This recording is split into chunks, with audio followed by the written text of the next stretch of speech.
Alrighty, good morning. It's so good to be with you. When I met Pastor Scotty a couple months ago, he told me about the whole idea of Out West Church and Cowboy Church, and I said, man, that sounds so fun. And it is. It's so good to be here.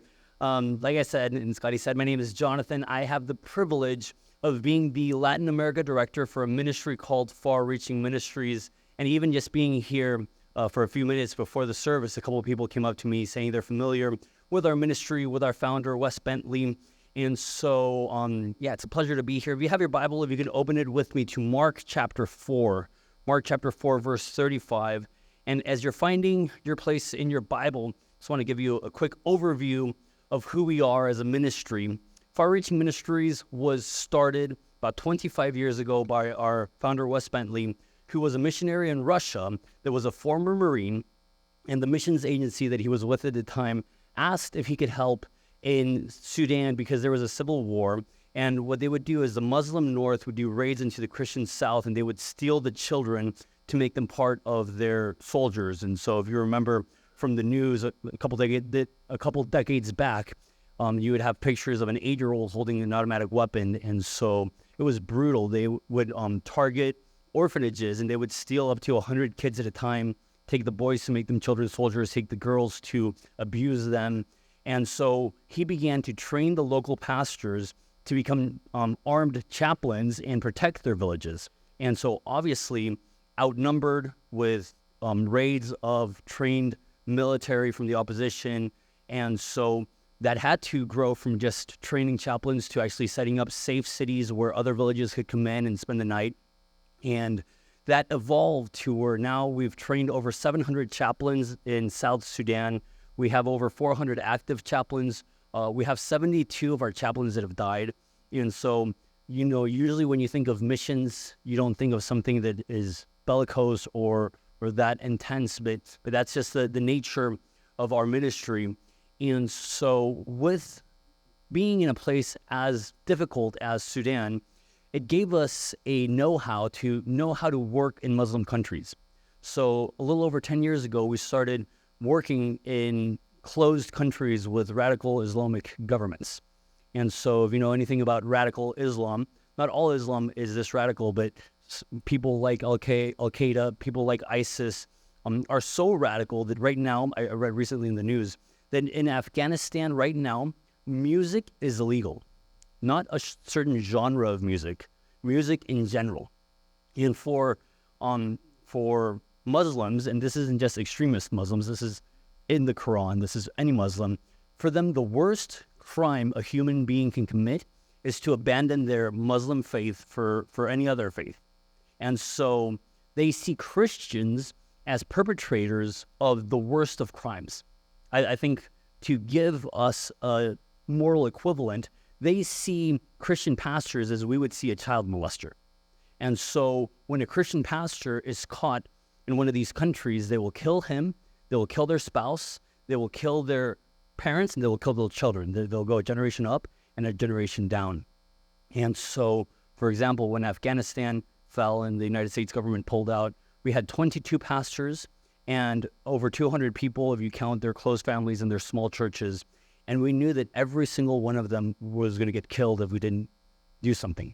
So immediately, literally the day after we saw the images, and you all saw the images of people holding onto planes as they were taking off, we prepared a rescue operation where we flew into a neighboring country, climbed over the mountains, met with our 200 people in the country, and we were able to remove them.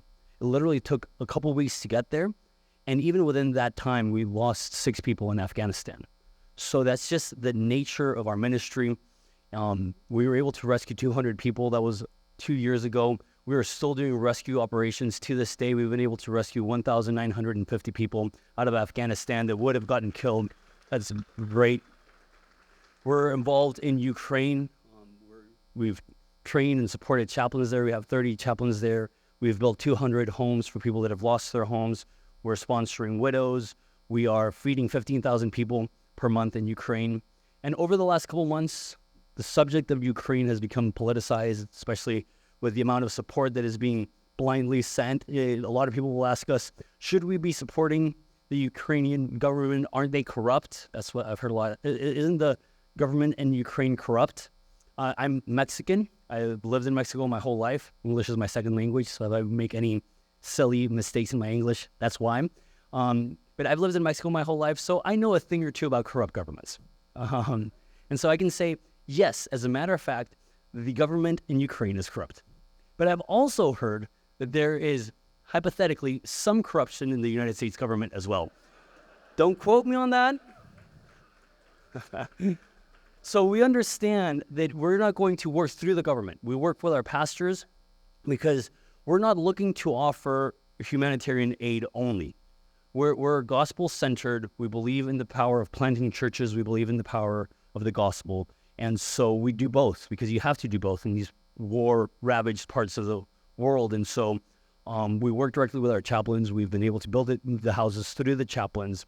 And so I say this to make you aware, one, last time our founder was in this city, they told me it was about 3 years ago, and we weren't doing our work in Ukraine or Afghanistan, so the work has expanded over the last few years. But there has been even greater expansion in Latin America. About a year and a half ago, a pastor of a large church, Joe Foch in Calvary, Philly, is a close friend of our founder, Wes, and he said, hey, Wes, we have a missionary in an undisclosed country in Central America, and he is rescuing children from the cartel. He's working with local law enforcement, but he's all by himself. He doesn't have a team around him.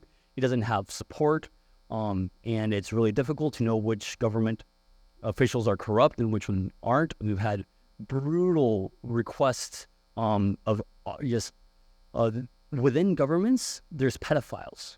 And so when you start working to rescue children, you realize that some people don't want to get involved because they have personal interest in keeping those things secret. And so we sent one of our board members, who's a brilliant man. He was in the United States Intelligence Service for 25 years, 10 of those years in the highest ring of leadership. And so he's fluent in about 12 languages. I asked them last time I saw him, how many countries do you think you've been to this year? He said, oh, probably 80. So just, he's a brilliant person. So we asked them to go on one of these raids. And the problem is with the corruption in the police force, about half of the raids are unsuccessful because they get tipped off. And so he went on one of these raids that was unsuccessful. And I try not to be too graphic, but this will be one of the moments that is most graphic. He got to the house, and there was the cartel was gone, but there was the 3 lifeless bodies of young boys that had been cut open from their chest and had their organs removed because they were used for organ harvesting.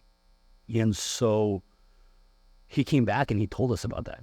And he said, we have to do something about this.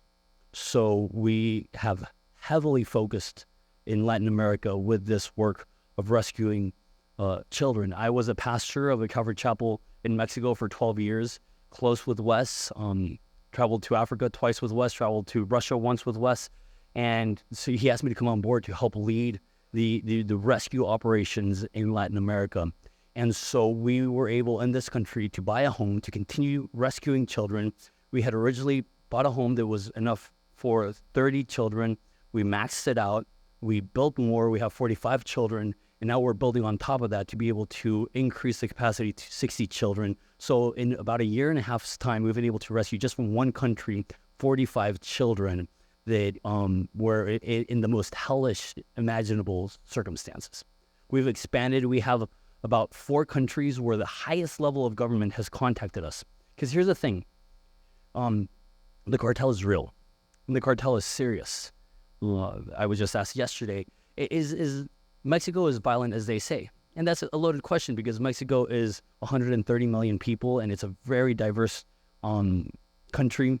But the reality is, I live in a city where it's in the top 10 capita, or rather top 10 homicides per capita in the country. And so every single day we have 3 to 5 drug-related deaths in my hometown that are cartel-related. And there was a guy that was called El Pozolero. Pozole is a Mexican red stew, and they called him El Pozolero because he would deep fry his victims. He did that with over 40 people. That's in my hometown.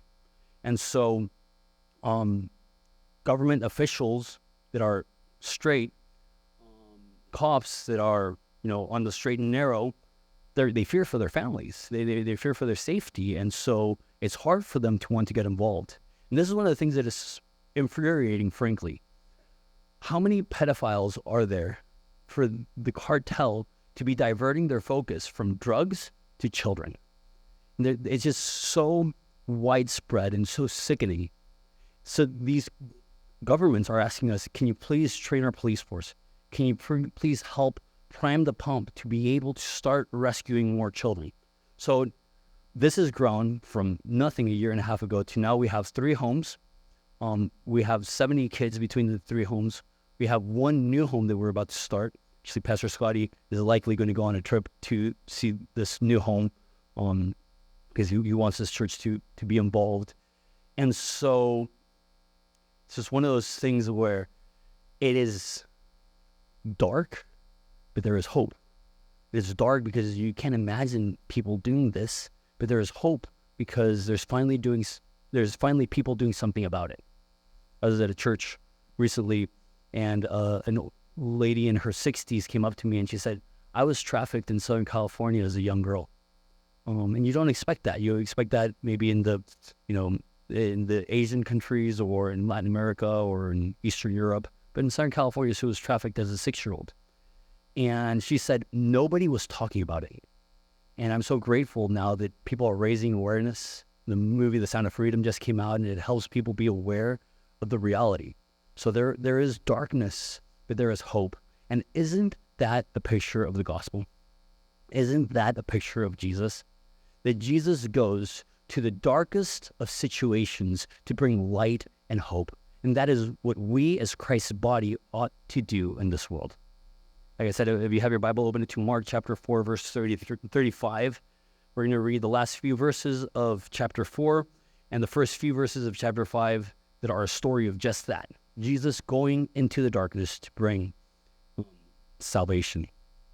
It says, on that day when evening had come, he said to them, let us go across to the other side. And leaving the crowd, they took him with them in the boat just as he was, and the other boats were with him. And a great windstorm arose, and the waves were breaking into the boat, so that the boat was already filling. But he was in the stern, asleep on the cushion, and they woke him and said, Teacher, do you not care that we are perishing? And he awoke and rebuked the wind and said to the sea, Peace, be still. And the wind ceased, and there was a great calm. And he said to them, Why are you so afraid? Have you still no faith? And they were filled with great fear and said to one another, Who is this, that even the wind and the sea obey him? That's a precursor to the story I wanted to read. It says in chapter 5, verse 1, They came to the other side of the sea, to the country of the Gerasenes. And when Jesus had stepped out of the boat, immediately there met him out of the tombs a man with an unclean spirit. He lived among the tombs, and no one could bind him anymore, not even with a chain, for he had been often bound with shackles and chains. And he wrenched the chains apart, and he broke the shackles into pieces. No one had the strength to subdue him. Night and day among the tombs and on the mountains, he was always crying out and cutting himself with stones. Let's pray. Jesus, I pray that you would speak to us this morning as we consider your word and as we consider your son and as we consider his example to us of not embracing comfort, but on the contrary, crossing the sea and facing the storm in order to rescue your children that are suffering. Allow us to do likewise. In Jesus' name, amen. There's 2 things that I want to point out from the story that I didn't read because the story is longer than what I read. The first one is the nature of this demon. Jesus says, what is your name? And they respond, Legion, for we are many. And the Roman legion, within the Roman military system, was 4,000 to 6,000 men. So when Jesus casts out the demons from this man, they invade and they indwell 2,000 pigs. And we know from the gospel story that a person having a demon is enough to wreck their life. It's enough for it to be absolutely gruesome and brutal. Can you imagine having multiple demons? And it paints a bleak picture. He's living in a cemetery.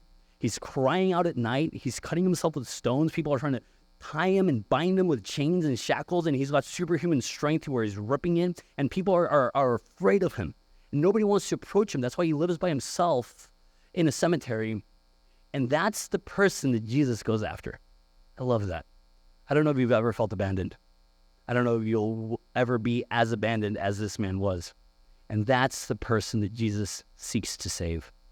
That's the first thing. The second thing I want to point out that I didn't read is that right after Jesus heals this man, he gets right back in the boat and crosses the Sea of Galilee once again. The only thing that Jesus did in the country of the Gerasenes was rescue one person, which shows us something as well, that Jesus is willing to face the storm and cross the sea, even if it's just for one person. And it's often been said that if you were the only person in the world, Jesus would have died for you. How do we know that? Because of stories like this. Because of stories of the leaving the 99 sheep for the one lost sheep. The Good Samaritan who didn't rescue a city, who rescued a person. Jesus is willing to cross the sea if it means rescuing one person. I have 4 points for us based on the story I read. The first one is the demonic is real. And many times we forget what Paul said, that we wrestle not against flesh and blood, but against powers and principalities.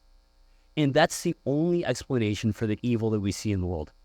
I was watching an interview recently, and the person said, I see so much evil in the world, I can't possibly believe that God exists. Have you ever heard somebody say that? And my rebuttal, I wasn't in the video, but I was watching it, was, I see so much evil in the world that I can't possibly believe that Satan doesn't exist. I can't possibly believe that demons aren't real. Because there's no other explanation for the heinous acts that people can commit. I'm preparing to go through Exodus.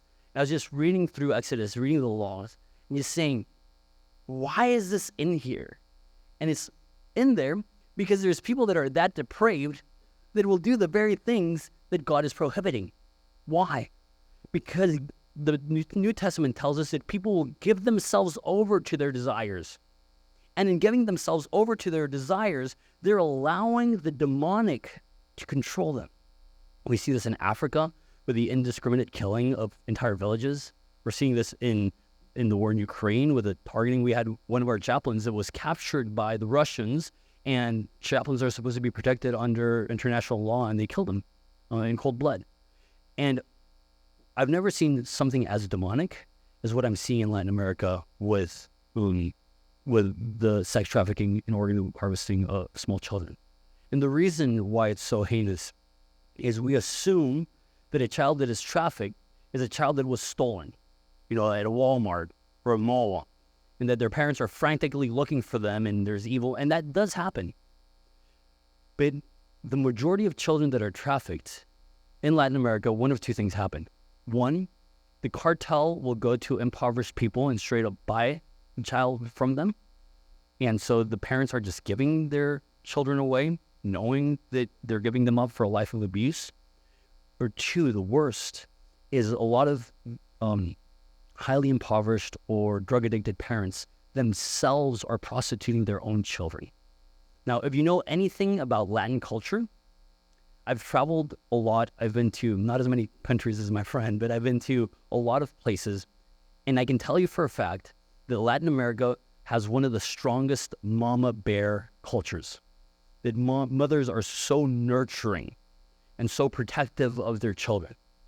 And for me, it's how on earth in a place like Latin America where women are so caring and nurturing for their children, are they themselves allowing their children to be abused? There's one answer. It's demonic. And so what Jesus shows us is when he sees the demonic, he doesn't quiver or fear or hide. On the contrary, he makes a beeline for it. And that is kind of the ethos of far-reaching ministries. One of our slogans is, we run to the places where other people are running from.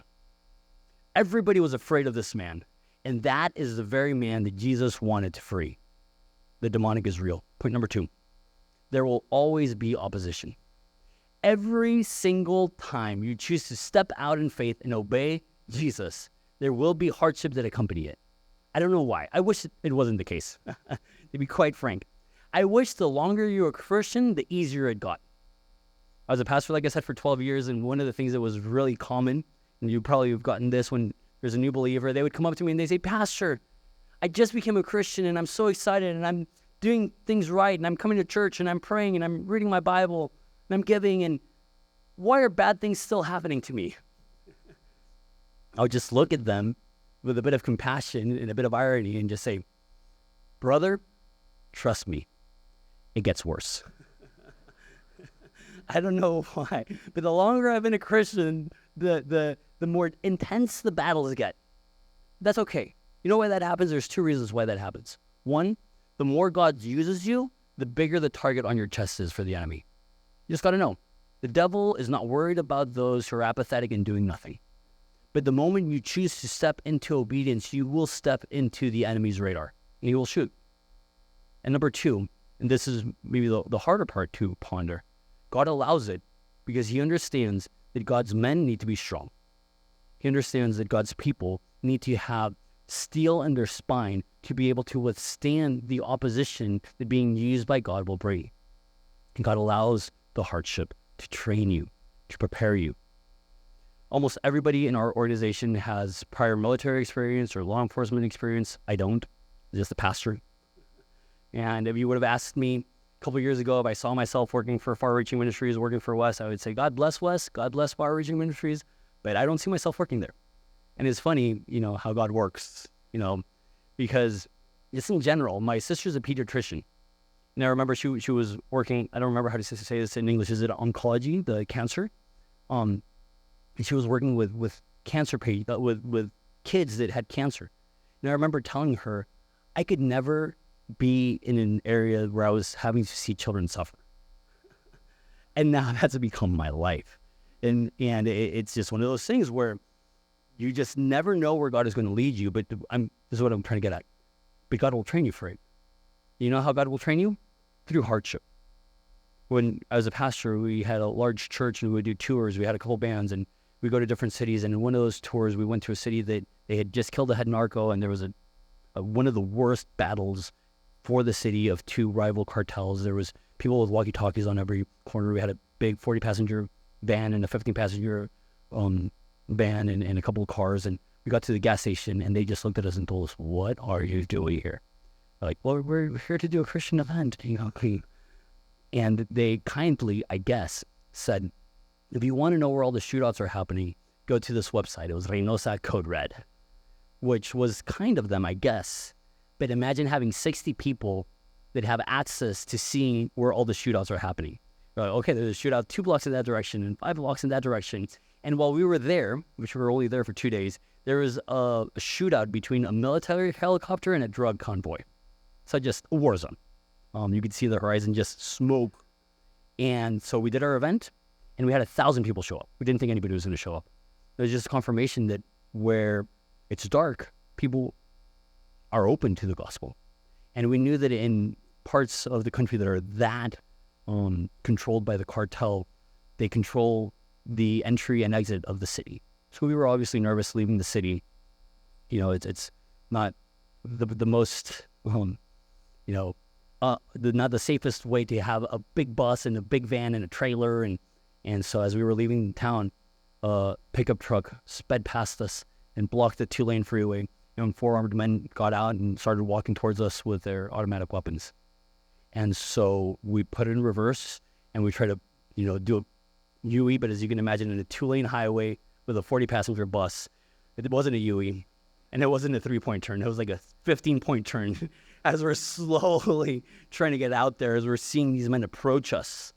And we're just expecting to get shot. And we finally turn around and we're heading back to the city. That it wasn't very comforting knowing that we're going right back into a war zone. And so I had enough. And I decided to call my dad. My dad is a pastor. He's been a pastor for almost 50 years. He's a legend within Calvary Chapel. He was the first international Calvary Chapel church plant. And I called him to let him know we were going to cancel the event. And I expected some sort of sympathy.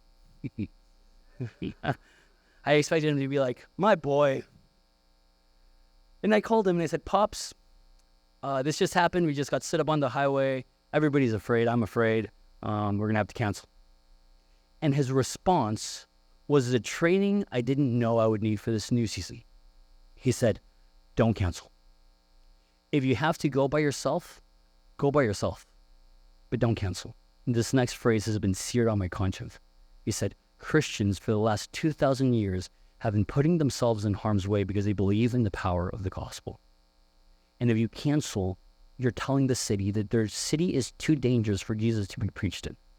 And hearing that from my father, understanding the reality of the risk, understanding that doing a Christian event might mean that he never sees his son again, but understanding that Christians have, for the last 2,000 years, have been putting themselves in harm's way because they believe in the power of the gospel. And now people ask me, aren't you afraid? And the response is this: once you look into the eyes of a little girl that has been sexually abused since she was 4, it puts a fire in your bones that says this is worth dying for.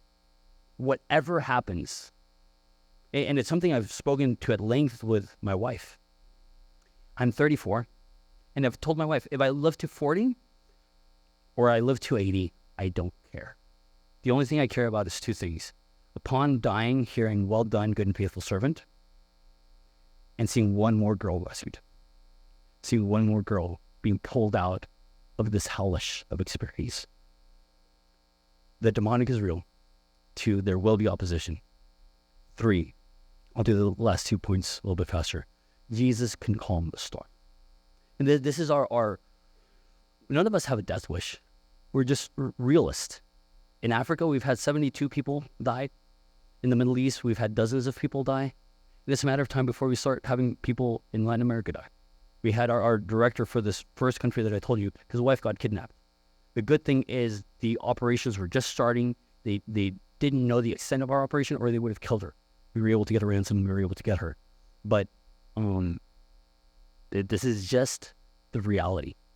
There will be opposition. And Jesus can calm the storm. But our faith is this. This is what Paul said. I don't count my life dear to myself. And whether we live or whether we die, we understand that we're in the palm of God's hands. And as long as he has work for us, we're not going to be afraid. Like I said, the most dangerous place is not on the front line. The most dangerous place is when you disobey God's calling. If you don't believe me, ask Jonah, who was afraid to go to Nineveh and said, what's the worst that can happen? I'll go in the opposite direction. And he got swallowed by a fish. Not sure what would have happened in Nineveh. And he got to Nineveh and nothing happened. But I'm sure being swallowed by a fish is worse than whatever he expected to happen in Nineveh. May God find us faithful to our calling. Jesus can calm the storm. And 3, do it for the one. Like I said, the only thing on Jesus' agenda was rescuing this one person. He crossed the sea, faced the storm, rescued the man, and got right back in his boat, which shows us something. That this is the mindset that we ought to have. We ought to do for one what we wish we could do for all. And this is what Jesus shows us all the time. Every time Jesus gets interrupted by somebody, he addresses that person and does for that person what every person wished they could have. Because Jesus seizes the opportunity. Do for one what you wish you could do for all. When we talk about human trafficking, it is so overwhelming. The numbers are so, it makes your heart sink. It makes your stomach hurt. And when you see something as large as human trafficking, inevitably, the next thought that will pop into your head is, what can I possibly do about it? But this is the reality. The church is powerful. And it's way more powerful than the Christian. As a Christian, you have power too. But you know what the power of the Christian is? Numbers. The church. I'm not talking about a church. I'm talking about the church. The capital C church. And Jesus said, I will build my church and the gates of hell will not prevail against the church. That's what this means. That when Christians stand up for what's right, there's no power in hell that can stop them. So many times we think that this phrase, the gates of hell will not prevail against the church, means that the church will be protected against the satanic attacks. And we are, but that's not what Jesus is saying. Jesus says the gates of hell will not prevail. Gates are not a weapon. If you ever try to attack somebody with a gate, you have chosen the worst weapon. Gates are a protective measure. So what's Jesus saying? Jesus is saying that when the church decides to stand up and take ground, there's no power in hell that can stop the church from stomping down the gates of hell and taking ground for God's kingdom. How does this happen? When we believe that we as Christians have the power of God in us, and when each of us does for one what we wish we could do for all, and that multiplies across the kingdom of God, the world will be changed. And this is the reality. Evil men have so much initiative to do evil. It baffles me how creative men can be towards evil. And many good men have no idea what to do. I've heard many good men saying, I'm just waiting for a prompting from God. And I get that on one side, but if that's an excuse for inactivity, you have to realize that if godly men were as proactive as evil men, this wouldn't be happening. We cannot allow evil men to have more resolve than God's men. We cannot allow evil to go by and for us to say, what can I possibly do, and throw our hands in the air. That's not what Jesus modeled for us. What Jesus modeled was, is there a lost sheep? Go get it. Is there a hurt Samaritan? Go help him. Whatever God puts in your path to do, do it. And do it unto God. Do for one what you wish you could do for all. And in so doing, you will recognize that you will be an inspiration. And this happens. I've seen it time and again. When one person decides to stand up, somebody else will see him and say, wow, he's got the same problems I do. He's got the same limitations I do. But look at his faith. Look at the difference he's making.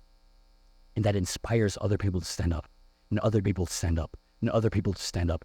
And sometimes it just takes one to start a snowball effect that awakens God's army. My question for you is, will you be that one? Will you stand even if there's storms? Will you obey even though there's opposition?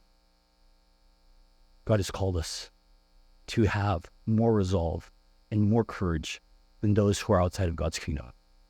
I have a video that I want to show to you before we close. This is the home that we have built in this Central American country. The first few seconds are a little intense, but not overboard. And then the rest is just the girls playing. So if you could please show the video, and then I'll close after that.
I know watching that video is difficult because when you put a face to the story, it makes you think, who on earth would harm angels? And what happens is, I don't know if the 10 picture is up there, but the cartel will go into native communities where the federal government doesn't go in, and they will go to highly impoverished girls that have been impregnated, many of them by the time they're 14, 50, and will offer to buy the children off of them. And so they will take the children and have them living in these conditions, and foreigners will actually travel to these places. This is a makeshift brothel. Those are pictures that we took on one of our raids. And you wouldn't think that people would be so sick as to go to these places. And it's a two-pronged thing, because there's a sexual thing and then there's the organ harvesting thing. And what is so just atrocious is that there's wealthy people that are superstitious, that believe that consuming human organs will prolong their life or give them vitality. And there's even a market in this country for tourists to travel to consume human organs. And then, knowing that, you see them playing, you see them with a little puppy, you see them smiling. And I get asked often about the little blonde girl, because she turned out to be the protagonist of the video, and I've been asked often, is that a missionary's kid, or why is she so blonde? And the answer is, the reason she's so blonde is because her mother's a prostitute that was impregnated by a Westerner. And her mother was the one that was selling her. And because she's blonde-haired and blue-eyed, people would pay an extra for her. And she's actually one of the girls that has the worst stories of abuse. She's 8. And the scene that always gets me, and I've watched this, you can imagine how many times I've seen this video, but the scene that always gets me is her playing the piano and looking over at the camera and smiling. And you can just see there's something so genuine about that smile.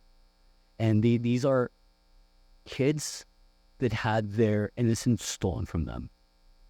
And now they get to have the life a child is supposed to have. Now they get to, we have dance classes for them, and they learning the piano, and they have a beautiful home. And imagine going from tent camps to a home where they're loved. And for this one home where we had 30, we had 45. Oh, we have 23 staff members for that. So they're very well taken care of, very well looked after. It's knowing that we are their family. Like I said, we've expanded to another country. And so in this country, we didn't start the home. There's 2 homes that are already doing this. And so we've taken them under our wing. And so I went to these homes to meet the children. And one thing that's super exciting is that we now have a boys' home. Because this isn't something just that happens with girls, it happens with boys too.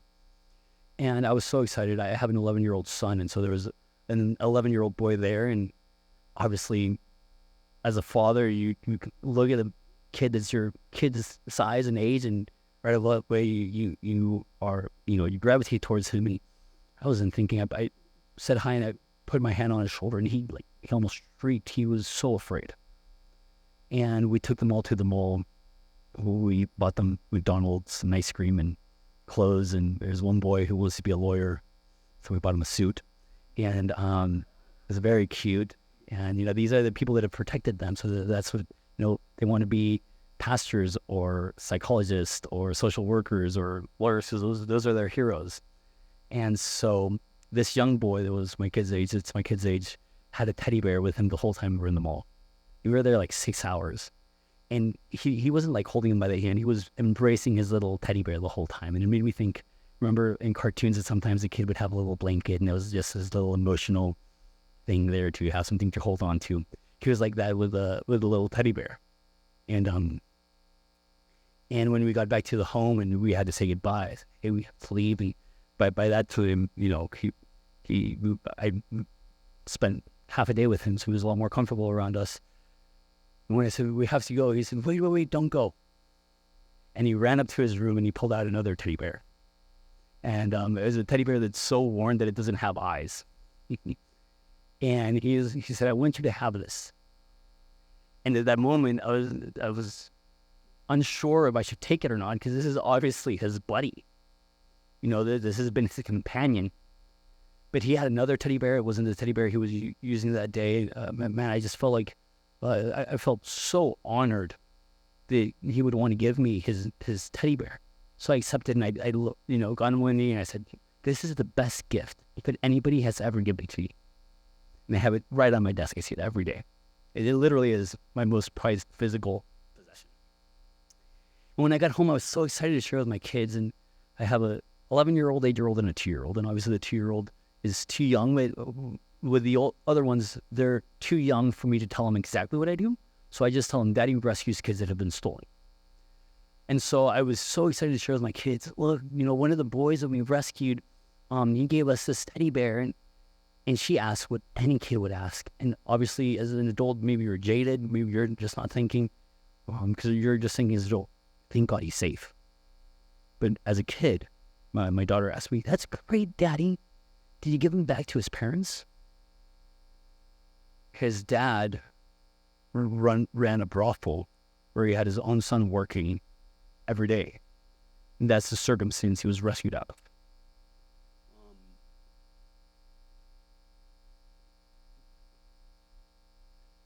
This is a reality for most of the kids. It's not that they've lost, that they're lost, that they're stolen. It's that their parents have forfeited their parental rights by being either the ones that sold them or their abusers. And so that's why.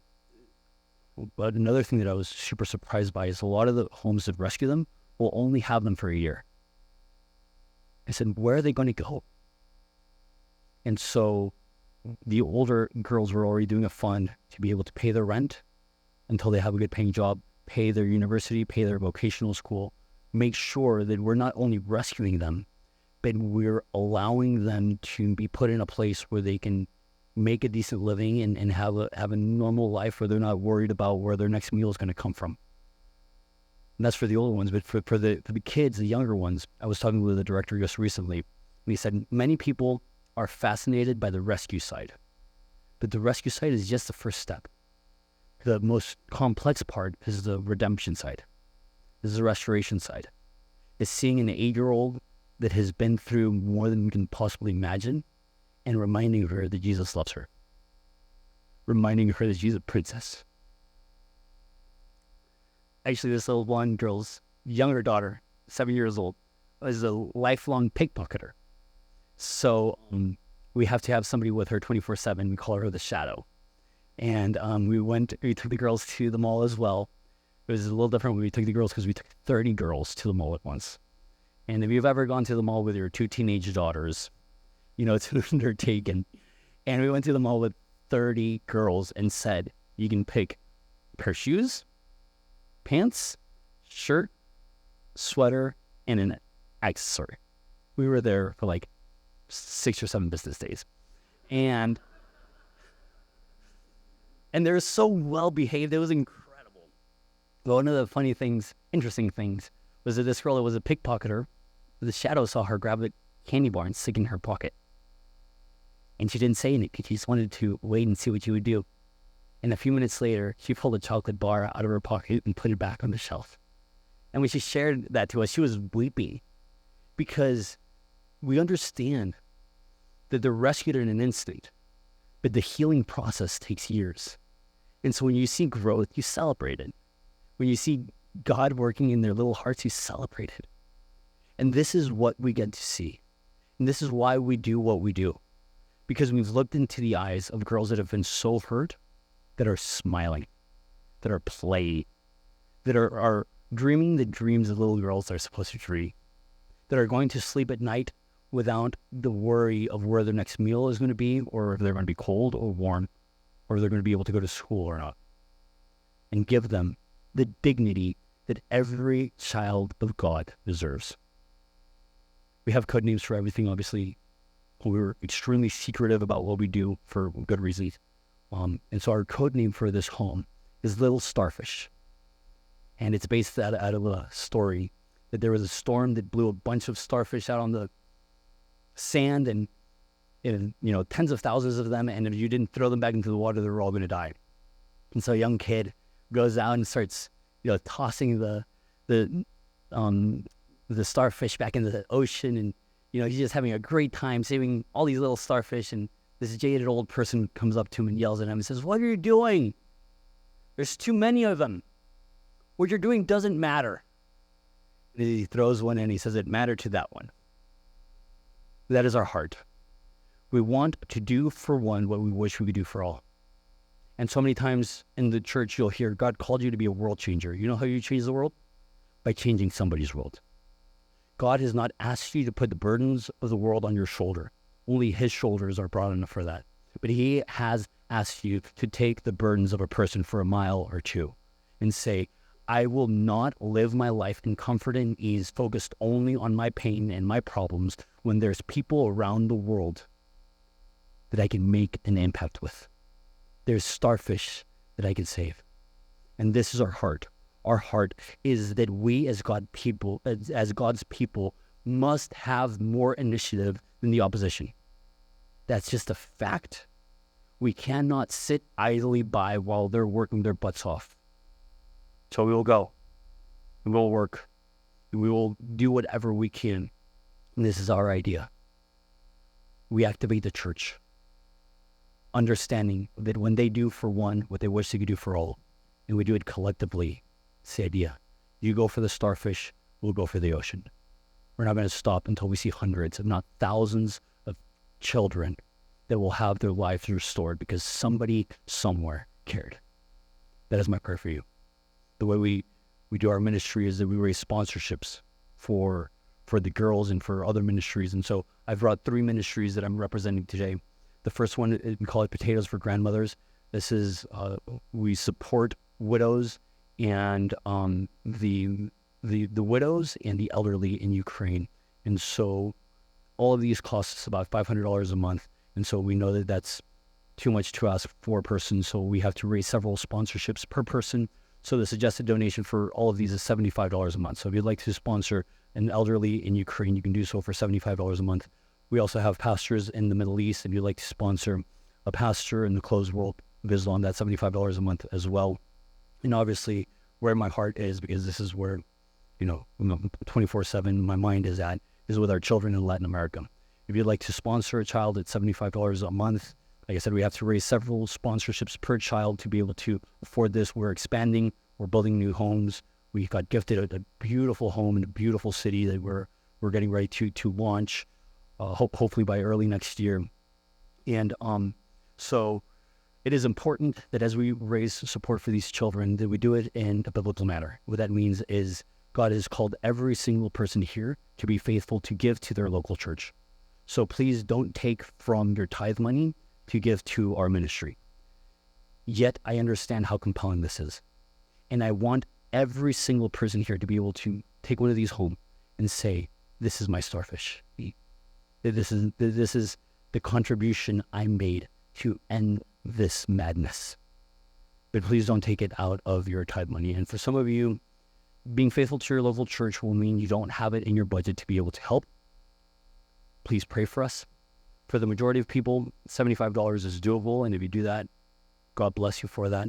And I know there will be people here who might want to sponsor a couple children or a child and a pastor or a child and an elderly. You can do that as well. It's obviously not capped at one. You can do as many as you like. But once again, ask God in the time of prayer, what would you have me do?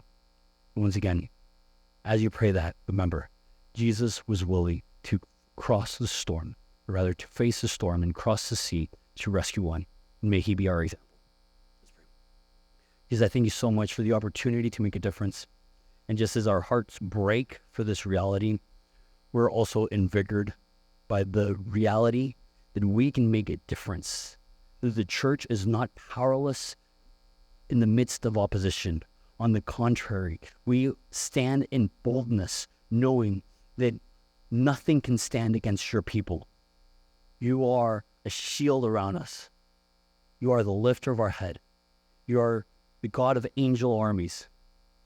And we're not afraid. We will walk where you will lead. If that means that we can rescue these children of yours. Allow us to do so. Bless this church.